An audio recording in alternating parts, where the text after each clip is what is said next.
मेरे प्रिय छात्रों, क्लास 10th के बायोलॉजी के नियंत्रण एवं समन्वय अध्याय 7 में आप सबका स्वागत है।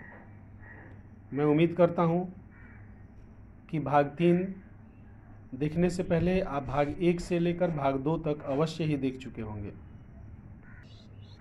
इस भाग में हम लोग टॉपिक 1 को आगे बढ़ा रहे हैं। इसमें बुक रीडिंग हम लोग करते हैं। आगे बुक रीडिंग में है प्रतिवर्ती क्रिया में क्या होता है। आगे है पर्यावरण में किसी घटना की अनुक्रिया के फलस्वरूप अचानक हुई क्रिया की चर्चा करते हैं तो बहुधा प्रतिवर्त शब्द का प्रयोग करते हैं। हम कहते हैं मैं प्रतिवर्त स्वरूप बस से कूद गया, या मैंने प्रतिवर्त स्वरूप आग की लौ से अपना हाथ पीछे खींच लिया, या मैं इतना भूखा था कि प्रतिवर्त स्वरूप मेरे मुंह में पानी आने लगा। इसका क्या अभिप्राय है? इन सभी उदाहरणों में एक सामान्य विचार आता है कि जो कुछ हम करते हैं उसके बारे में विचार नहीं करते हैं या अपनी क्रियाओं को नियंत्रण में महसूस नहीं करते हैं। फिर भी ये वे स्थितियां हैं जहां हम अपने पर्यावरण में होने वाले परिवर्तनों के प्रति अनुक्रिया कर रहे हैं। इन परिस्थितियों में नियंत्रण व समन्वय कैसे प्राप्त किया जाता है, इस पर फिर से विचार करते हैं। एक उदाहरण लेते हैं। आग की लपट को छूना हमारे अथवा किसी भी जंतु के लिए एक दुराग्रही तथा खतरनाक स्थिति है। हम इसके प्रति कैसे अनुक्रिया करते हैं? एक सरल विधि है कि हम विचार करें कि हमें आघात पहुंच सकता है और इसलिए हमें अपना हाथ हटा लेना चाहिए। तब एक आवश्यक प्रश्न आता है कि यह सब सोचने के लिए हमें कितना समय लगेगा। उत्तर निर्भर करता है कि हम किस प्रकार सोचते हैं। यदि तंत्रिका आवेग को उस ओर भेजा जाता है जिसकी चर्चा हम पहले कर चुके हैं, तब इसी प्रकार के आवेग उत्पन्न करने के लिए मस्तिष्क द्वारा चिंतन भी आवश्यक है। विचार करना एक जटिल प्रक्रिया है, अतः यह बहुत सी तंत्रिका कोशिकाओं के तंत्रिका आवेग की जटिल अन्योन्य क्रिया से जुड़ने के लिए बाध्य है। यदि यह वस्तु स्थिति है तो कोई आश्चर्य नहीं कि हमारे शरीर में सोचने वाले ऊतक जटिल रूप से व्यवस्थित न्यूरॉन के घने जाल से बने हैं। यह खोपड़ी में अग्र सिरे पर स्थित हैं तथा शरीर के सभी हिस्सों में संकेत प्राप्त करते हैं तथा उन पर अनुक्रिया से पहले विचार करते हैं। निस्संदेह ये संकेत प्राप्त करने के लिए खोपड़ी में मस्तिष्क का सोचने वाला भाग तंत्रिकाओं द्वारा शरीर के विभिन्न भागों से जुड़ा होना चाहिए। इसी तरह यदि मस्तिष्क का यह भाग पेशियों को गति करने का आदेश देता है तो तंत्रिकाएं इन संकेतों को शरीर के विभिन्न भागों तक पहुंचाने का कार्य करती हैं। हम किसी गर्म वस्तु को छुएं और हमें यह सब करना पड़े तो इसमें काफ़ी समय लगेगा कि हम जलन महसूस कर सकते हैं। शरीर की डिजाइन किस तरह इस समस्या को हल करती है? ऊष्मा के संवेदन के बारे में सोचने की अपेक्षा यदि जो तंत्रिकाएं ऊष्मा का पता लगाती हैं उन्हें उन तंत्रिकाओं से जोड़ा जाए जो पेशियों को गति कराती हैं, तो जो प्रक्रम आगम संकेत का पता लगाने तदनुसार निर्गम क्रिया को करने का कार्य करता है वह अतिशीघ्र पूरा हो जाता है। आमतौर पर इस तरह के संबंधन को प्रतिवर्ती चाप कहते हैं। इस प्रकार के प्रतिवर्ती चाप को संबंधन आगत तंत्रिका तथा निर्गत तंत्रिका के मध्य कहाँ होना चाहिए? सबसे उपयुक्त स्थान शायद वही बिंदु होगा जहाँ सबसे पहले वे एक दूसरे से मिलते हैं। पूरे शरीर की तंत्रिकाएं मेरु रज्जु में मस्तिष्क को जाने वाले रास्ते में एक बंडल में मिलती हैं। प्रतिवर्ती चाप इसी मेरु रज्जु से बनते हैं। यद्यपि आगत सूचनाएं मस्तिष्क तक भी जाती हैं। अधिकतर जंतुओं में प्रतिवर्ती चाप इसलिए विकसित हुआ है क्योंकि इनके मस्तिष्क के सोचने का प्रक्रम बहुत तेज नहीं है। वास्तव में अधिकांश जंतुओं में सोचने के लिए आवश्यक जटिल न्यूरॉन जाल या तो अल्प है या अनुपस्थित होता है। अतः यह स्पष्ट है कि वास्तविक विचार प्रक्रम की अनुपस्थिति में प्रतिवर्ती चाप का दक्ष कार्य प्रणाली के रूप में विकास हुआ है। यद्यपि जटिल न्यूरॉन जाल के अस्तित्व में आने के बाद भी प्रतिवर्ती चाप तुरंत अनुक्रिया के लिए एक अधिक दक्ष प्रणाली के रूप में कार्य करता है। क्या आप उन घटनाओं के क्रम को खोज सकते हैं जो आपकी आंखों में तेज प्रकाश फोकस करने पर होती है? अब देखिए, इस चित्र को जरा ध्यान से देखिए। प्रतिवर्ती चाप आपको यहाँ समझ में आ जाएगा। देखिए, यहाँ पर हाथ है और हाथ से एक नस जो है इधर जा रहा है। यह मेरु रज्जु है और मेरु रज्जु से यह नस फिर वापस आ रहा है। तो यह जो पूरी प्रक्रिया है एक चाप का निर्माण करती है। इसी को प्रतिवर्ती चाप कहते हैं। आगे आप नोट्स पढ़ेंगे और उसमें समझेंगे, उसके बाद फिर चित्र को एक बार हम स्टडी कराएंगे, आपको पूरी तरह से यह बात समझ में आ जाएगा। अब हम लोगों ने जो कुछ भी पढ़ाई किया, अब हम लोग उसका नोट्स तैयार करते हैं। उसका नोट्स तैयार करने के लिए पिछले भाग में हम लोग तंत्रिका कोशिका पढ़े थे। तो उस तंत्रिका कोशिका में हम लोगों को पढ़ना था सिनेप्स। वह सिनेप्स वहाँ छूट गया था, और उसको यहाँ पर हम लोग कवर करते हैं। सबसे पहले सिनेप्स। तो सिनेप्स इंग्लिश में भी सिनेप्स है और हिंदी में भी सिनेप्स है। इसका परिभाषा होता है कि दो तंत्रिका कोशिकाओं के मध्य के खाली स्थान को सिनेप्स कहते हैं। इसी खाली जगह में एक तंत्रिका कोशिका अपने सूचनाओं को दूसरे तंत्रिका कोशिका को भेजती है। सिनेप्स क्या होता है जी? जैसे अब तंत्रिका कोशिका जब सूचना का संचरण करती है तो आपको ध्यान होगा कि उसका जो अंतिम सिरा है वहाँ पर रसायन के रूप में वह सिनेप्स में भेज देती है, और सिनेप्स से दूसरी तंत्रिका कोशिका की द्रुमिका उसके रसायन को ग्रहण कर लेती है। तो इस बीच में जो जगह, खाली जगह जो होता है, उसी जगह को सिनेप्स कहते हैं, जहाँ पर पहली कोशिका रसायन के रूप में सूचना को विमोचित करती है और दूसरी कोशिका की द्रुमिका, पहली कोशिका की अंतिम सिरा और दूसरी कोशिका की द्रुमिका वहाँ पर रहती हैं और वह सूचना का आदान प्रदान करती हैं। अगला जो हमको समझना है, तो सिनेप्स समझ गए, दो तंत्रिका कोशिकाओं के बीच के खाली जगह को सिनेप्स कहा जाता है। यहाँ पर जो है अब दूसरा जो बात पढ़ना है, हमारे शरीर में सूचना का प्रवाह 3 × 10⁸ मीटर प्रति सेकेंड, यह प्रकाश की चाल है, से होता है। प्रकाश का चाल जो 3 × 10⁸ मीटर प्रति सेकेंड है, 10⁸ मीटर प्रति सेकेंड है, इसी चाल से हमारे शरीर में सूचना का प्रवाह होता है। और जो बिजली का जो तार होता है उसमें बिजली का प्रवाह भी इसी चाल से होता है। चूँकि वह बिजली के रूप में ही हमारा सूचना प्रवाहित हो रहा है, इसलिए उसी चाल से यह भी प्रवाहित होता है। अब हम लोग जो किताब में पढ़े प्रतिवर्ती चाप, तो प्रतिवर्ती चाप का मतलब हुआ रिफ्लेक्स आर्क, इंग्लिश में रिफ्लेक्स आर्क कहते हैं। तंत्रिका कोशिकाओं में इसका परिभाषा क्या है? तंत्रिका कोशिकाओं में प्रतिक्रिया होने के दौरान आवेगों के संचरण का जो निश्चित पथ होता है उसे प्रतिवर्ती चाप कहते हैं। बात समझ गई जी? आवेग संचरण होता है, जैसे हम लोगों ने आप चित्र में देखे थे कि गर्म चीज़ को जो छू रहे हैं तो आवेग संचरित होकर मेरु रज्जु को गया, फिर उधर से प्रेरित होकर के आवेग प्रेरित होकर मांसपेशी को आवेग आया और हाथ हट गया। तो इस दौरान उसने एक चाप का निर्माण किया, जो पथ जो है, रास्ता जो है, तरीका आने जाने का जो संचरण पथ जो है, उस पथ के द्वारा एक चाप का निर्माण हुआ, उसी चाप को प्रतिवर्ती चाप कहा जाता है। आप अपने फेयर में इस चित्र को बना सकते हैं जहाँ प्रतिवर्ती चाप लिखिएगा, और यहाँ पर देखिए किस तरह से जैसे ही हाथ गर्म चीज़ को छूता है तो इस नस के द्वारा आवेग संचरित होकर के मेरु रज्जु को जाता है और फिर इस नस के द्वारा संचरित होकर के वापस आता है। ये जो संचरण पथ है, आवेग के जाने और आने का जो पथ है, यह पथ एक चाप का निर्माण करता है। इसी चाप को प्रतिवर्ती चाप कहा जाता है। इसके लिए जो परिभाषा है वो आपको नोट्स में लिखवा दिए हैं। अब इसमें हम लोग आगे बढ़ेंगे, लिखेंगे कि प्रतिवर्ती चाप के 5 अंग होते हैं। नंबर 1 ग्राही अंग, नंबर 2 संवेदना मार्ग, नंबर 3 तंत्रिका केंद्र, नंबर 4 प्रेरक मार्ग और नंबर 5 अभिवाही अंग। अब इसका वर्णन करते हैं। ये पांचों अंग प्रतिवर्ती चाप के घटक कहलाते हैं। तो आपसे पूछा जाए प्रतिवर्ती चाप के कितने घटक होते हैं, तो आप कहेंगे प्रतिवर्ती चाप के 4 घटक होते हैं। या यह पूछा जाए प्रतिवर्ती चाप के कितने अंग होते हैं, तो आप यह कहेंगे प्रतिवर्ती चाप के 5 अंग होते हैं। अब हम लोग इसके बारे में पढ़ेंगे। इनमें ग्राही अंग जो होता है वह हमारी ज्ञानेंद्रियों में होता है। ग्राही अंग कहाँ रहता है? ज्ञानेंद्रियों में, क्योंकि बाहरी उद्दीपन को हम लोग ज्ञानेंद्रिय से ही ग्रहण करते हैं, इसलिए ग्राही अंग ज्ञानेंद्रिय में होते हैं और वे विभिन्न प्रकार के उद्दीपनों को ग्रहण करते हैं।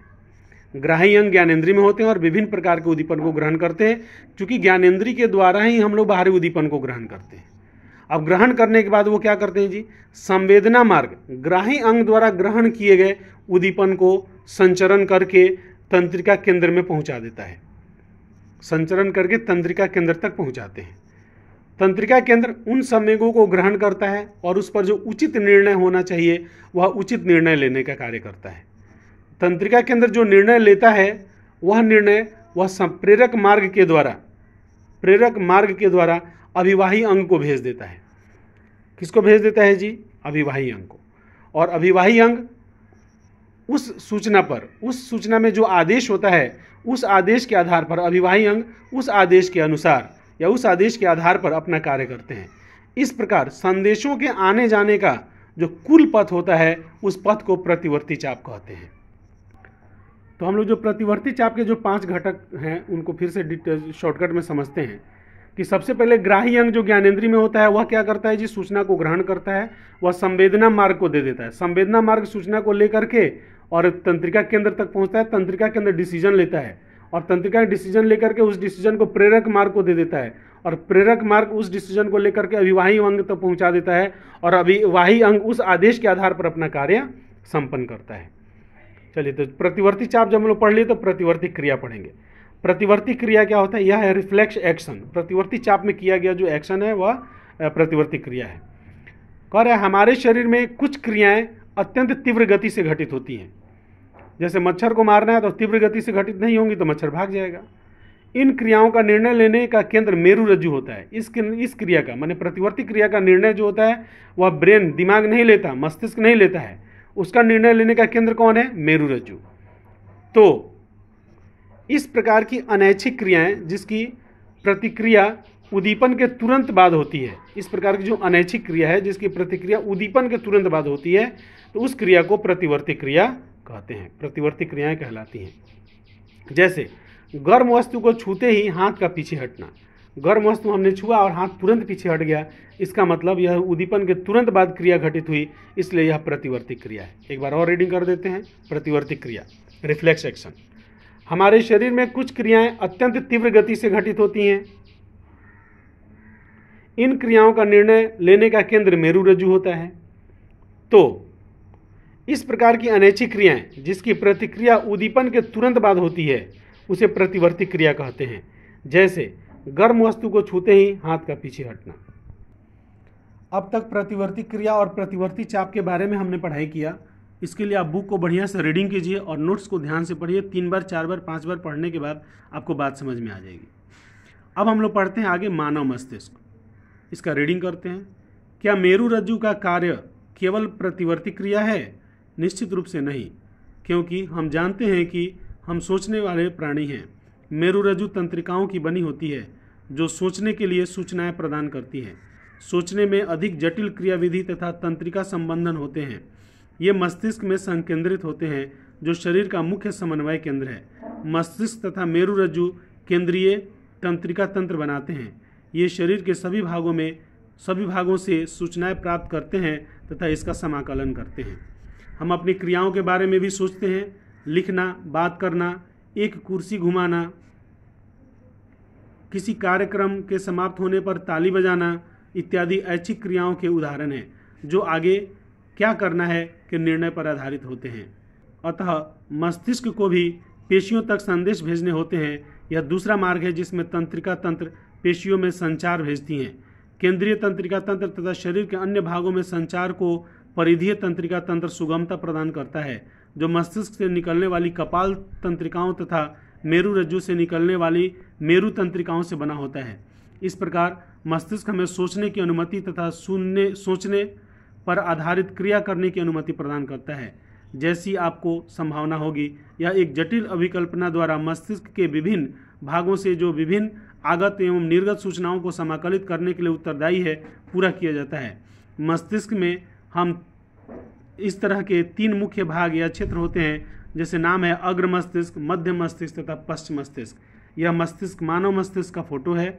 इसमें आप देख सकते हैं कि यह जो भाग है यह सब अग्र मस्तिष्क बहुत बड़ा होता है, यह सब अग्र मस्तिष्क है। यह मध्य मस्तिष्क है और यह पश्च मस्तिष्क। तो इस तरह से हम लोग इसको देखेंगे। पश्च मस्तिष्क एकदम पीछे की तरफ छोटा सा भाग होता है, अग्र मस्तिष्क बहुत बड़ा होता है और यह मध्य मस्तिष्क बीच में छोटा सा भाग होता है। मस्तिष्क का मुख्य सोचने वाला भाग अग्र मस्तिष्क है। इसमें विभिन्न ग्राही से संवेदी आवेग सूचनाएं प्राप्त करने के लिए क्षेत्र होते हैं। अग्र मस्तिष्क के अलग अलग क्षेत्र सुनने, सूंघने, देखने आदि के लिए विशिष्टीकृत हैं। इसमें साहचर्य के क्षेत्र पृथक होते हैं, जहां इन संवेदी सूचनाओं, अन्य ग्राही से प्राप्त सूचनाओं एवं पहले से मस्तिष्क में एकत्र सूचनाओं का अर्थ लगाया जाता है। इस सब पर आधारित एक निर्णय लिया जाता है कि अनुक्रिया तथा सूचनाएं प्रेरक क्षेत्र तक कैसे पहुंचाई जाएं, जो ऐच्छिक पेशी की गति को, जैसे हमारी टांग की पेशियां, नियंत्रित करती हैं। हालांकि प्रकृति में कुछ संवेदना देखने और सुनने से अधिक जटिल है। जैसे हमें कैसे पता लगता है कि हम पर्याप्त भोजन खा चुके हैं, हमारा पेट पूरा भरा है, यह जानने के लिए एक भूख से संबंधित केंद्र है जो अग्र मस्तिष्क में एक अलग भाग है। मानव मस्तिष्क के नामांकित चित्र का अध्ययन कीजिए। हम देख चुके हैं कि विभिन्न भागों के विशिष्ट कार्य हैं। अपने अध्यापक से परामर्श करके प्रत्येक भाग के कार्य का पता लगाइए। आइए प्रतिवर्त शब्द का दूसरा उपयोग भी देखते हैं। जैसी कि हमने प्रारंभ में चर्चा की थी, जब हम किसी ऐसे खाद्य पदार्थ को देखते हैं कि जिससे हम पसंद करते हैं तो अनायास ही हमारे मुंह में पानी आ जाता है। हृदय स्पंदन के बारे में हम न भी सोचें तब भी यह होगा। वास्तव में इनके बारे में सोचकर या चाहकर भी आसानी से हम इन क्रियाओं पर नियंत्रण नहीं कर सकते हैं, क्योंकि हमें सांस लेने के लिए या भोजन पचाने के लिए सोचना या याद करना पड़ता है। अतः सामान्य प्रतिवर्ती क्रिया जैसे पुतली के आकार में परिवर्तन तथा कोई सोची क्रिया जैसे कुर्सी खिसकाना के मध्य एक और पेशी गति का सेट है जिस पर हमने सोचने का कोई नियंत्रण नहीं है। इन अनैच्छिक क्रियाओं में से कई मध्य मस्तिष्क तथा पश्च मस्तिष्क से नियंत्रित होती हैं। ये सभी अनैच्छिक क्रियाएं जैसे रक्तदाब, लार आना तथा वमन पश्च मस्तिष्क मेडुला एवं द्वारा नियंत्रित होती हैं। कुछ क्रियाओं जैसे एक सीधी रेखा में चलना, साइकिल चलाना, एक पेंसिल उठाना पर विचार कीजिए। ये पश्च मस्तिष्क में स्थित भाग अनुमस्तिष्क द्वारा ही संभव है, जो ऐच्छिक क्रियाओं की परिशुद्धि तथा शरीर की संस्थिति तथा संतुलन के लिए उत्तरदायी है। कल्पना कीजिए कि यदि हम इनके बारे में नहीं सोच रहे हैं और ये सभी घटनाएं काम करना बंद कर दें तो क्या होगा। अब सबसे पहले हम लोग अब इसके जितना हम लोगों ने रीडिंग किया उसका नोट्स बनाएंगे। सबसे पहले मस्तिष्क की परिभाषा। मस्तिष्क माने होता है ब्रेन। मस्तिष्क तंत्रिका कोशिकाओं का एकत्रित एक रूप है जो सिर के अंदर, सिर मीन्स खोपड़ी के अंदर सुरक्षित रूप से स्थित रहता है और नियंत्रण एवं समन्वय का कार्य करता है। इसको ठीक से पढ़ेंगे तो मस्तिष्क तंत्रिका कोशिकाओं का एकत्रित एक रूप है जो सिर के अंदर सुरक्षित रूप से रहकर नियंत्रण एवं समन्वय का कार्य करता है। तो उस भाग को ब्रेन या मस्तिष्क कहते हैं। कुछ महत्वपूर्ण तथ्य। मस्तिष्क के बारे में कुछ महत्वपूर्ण तथ्य दिए गए हैं जिन्हें हमें याद करना जरूरी है। पहला, मस्तिष्क शरीर में नियंत्रण एवं समन्वय का केंद्र होता है। नियंत्रण समन्वय का केंद्र का मतलब मस्तिष्क शरीर के अंदर होने वाली सभी क्रियाओं का नियंत्रण करता है, माने आदेश निर्गत करता है, सोचता है, विचारता है। यह 10,000 लाख कोशिकाओं से बना होता है। अगला, मानव मस्तिष्क का वजन 1.3 किलोग्राम होता है। अगला, मानव मस्तिष्क को 3 भागों में बांटा गया है, अग्र मस्तिष्क, मध्य मस्तिष्क और पश्च मस्तिष्क। अग्र मस्तिष्क को इंग्लिश में फोर ब्रेन, मध्य मस्तिष्क को मिड ब्रेन और पश्च मस्तिष्क को हिंड ब्रेन कहा जाता है। अब एक प्रश्न आपके दिमाग में उठना चाहिए कि मस्तिष्क हमारे खोपड़ी में कैसे सुरक्षित रहता है। उत्तर, मस्तिष्क बहुत ही कोमल अंग है। हम जानते हैं कि मस्तिष्क कोमल अंग है। यह हल्का फुल्का चोट भी बर्दाश्त नहीं कर पाता है। इसलिए प्रकृति ने मस्तिष्क को तरल पूरित खोपड़ी के हड्डी के बॉक्स में सुरक्षित रख दिया है, जो हल्के फुल्के चोट को बर्दाश्त कर लेता है और सुरक्षित रूप से रहता है। कुल मिलाकर यह कहा जाए कि हमारा खोपड़ी जो है वह हड्डी रूपी एक बॉक्स है जिसमें तरल भरा हुआ है। उस तरल के अंदर मस्तिष्क का जो कोमल भाग है वह सुरक्षित रहता है, छोटी मोटी चोट को वह बर्दाश्त कर सकता है। अब आगे हम लोग पढ़ेंगे मस्तिष्क के क्या कार्य हैं। मस्तिष्क को 3 भागों में बांटा गया है। प्रत्येक भाग के कार्य अलग अलग हैं। इनका वर्णन नीचे किया गया है। सबसे पहला, अग्र मस्तिष्क। अग्र मस्तिष्क का पहला काम है, सभी दिमागी क्रियाएं अग्र मस्तिष्क में ही संपन्न होती हैं, जैसे सोचना, याद करना, ध्यान लगाना इत्यादि।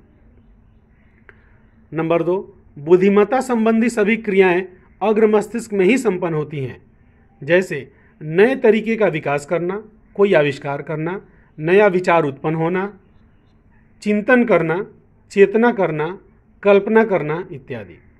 तीसरा कार्य, ज्ञानेंद्रियों से संबंधित कार्य यहाँ पर ही संपन्न होते हैं, जैसे स्पर्श का ज्ञान, गंध का ज्ञान, स्वाद का ज्ञान, श्रवण का ज्ञान और दृश्य का ज्ञान। तो ये सभी कार्य हमारे अग्र मस्तिष्क में संपन्न होते हैं। तो यह कार्य हमारे जीवन का बहुत बड़ा भाग है। इसलिए हम देखते हैं कि अग्र मस्तिष्क जो है वह अकेले बहुत बड़ा है और बाकी दोनों मस्तिष्क छोटे छोटे हैं। नंबर 2, मध्य मस्तिष्क। यह सूचना को अग्र मस्तिष्क से मध्य मस्तिष्क में पहुंचाता है तथा मध्य मस्तिष्क से अग्र मस्तिष्क में भेजने का कार्य करता है। यही मध्य मस्तिष्क का एक कार्य है। अब इसके आगे का जो विशेष बात है वह अगले वीडियो में होगा। यह वीडियो देखने के लिए आप लोगों का बहुत बहुत धन्यवाद। हमारे सभी वीडियोस प्राप्त करने के लिए हमारे चैनल को अवश्य सब्सक्राइब करें और उसके बगल में दिए गए बेल के आइकॉन को दबाएं, जिससे आने वाले सभी वीडियो का नोटिफिकेशन आपको प्राप्त हो पाए। हमारे वीडियोज़ में आपको टेक्स्ट बुक की रीडिंग मिलेगी, उस पर नोट्स मिलेंगे, उस पर फेयर मिलेंगे, उसमें दिए गए सभी प्रश्नों के जवाब मिलेंगे और बोर्ड में आने वाले जरूरी प्रश्नों के भी जवाब मिलेंगे। पुनः आप सबका बहुत बहुत धन्यवाद।